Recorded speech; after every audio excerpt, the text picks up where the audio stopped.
Λοιπόν, βρισκόμαστε όπως σας είπαμε στο χωριό Λεμάτ, σε ένα εστιατόριο που σερβίρει φίδι. Εδώ βλέπετε το παιδί που το κρατάει. Διαλέξαμε ένα μικρό, γιατί νομίζω χρειάστηκε περισσότερο. Και τώρα ετοιμαζόμαστε για να το σφάξει μπροστά μας.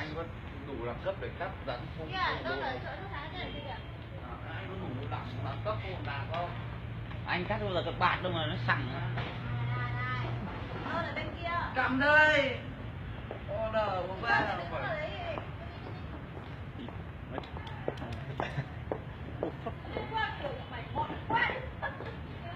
này tay sướng này này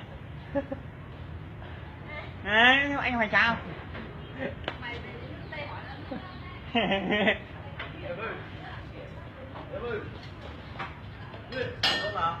hả? Không vẫn kia 4 bao à? Thôi. Hắn làm gì Đoàn?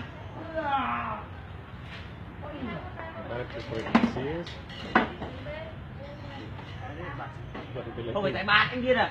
Anh điên à? Tắt không phải bàn. Rồi. Από ό,τι βλέπετε τηρούν όλες τις απαραίτητες προϋποθέσεις υγιεινής.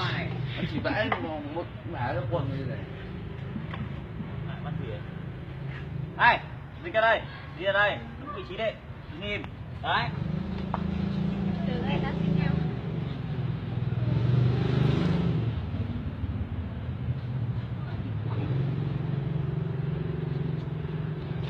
Này, cắt vào hát này, nhìn thấy chưa? Bên quê là bán tây suốt.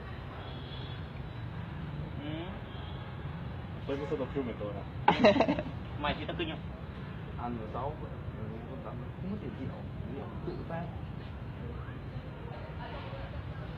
Καρδιά, υποτίθεται βγήκε, είναι για να την πιούμε στο ποτήρι και τώρα βγάζει και τη χολή.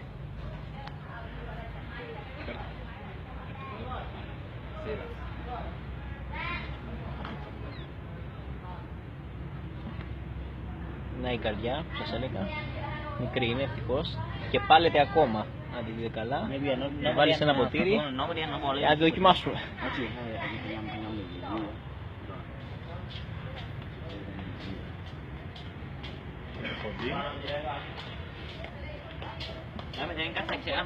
Καλά τη χολή με τίποτα. Thank you. Λοιπόν, τώρα βλέπετε που θα βάλει λίγο αίμα φιδιού σε ένα σφινοπότηρο, σε 2 σφινοπότηρα από ό,τι βλέπω. Και λογικά θα ρίξει μέσα τη χολή, τη ρίχνει σε ένα ποτηράκι. Καλά, τη χολή δεν την πίνουμε για κανένα λόγο. Μπορεί να πω έχει μια έντονη μυρωδιά, το φίδι ή η χολή, ένα από τα δύο.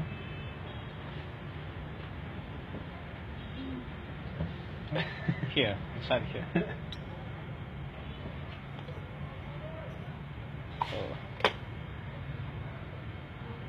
Going on. Και τώρα η ώρα της κρίσης. Λοιπόν, εβίβα Βάβη. Εβίβα λοιπόν, και άμα πάθουμε τίποτα να το βλέπουμε. Εντάξει, δεν κατάλαβα για τίποτα, κάτω πήγε. Δεν είναι καθόλου δυνατό. Και τώρα περιμένουμε να ψήσουν το φίδι και να μας φέρουν τα διάφορα πιάτα.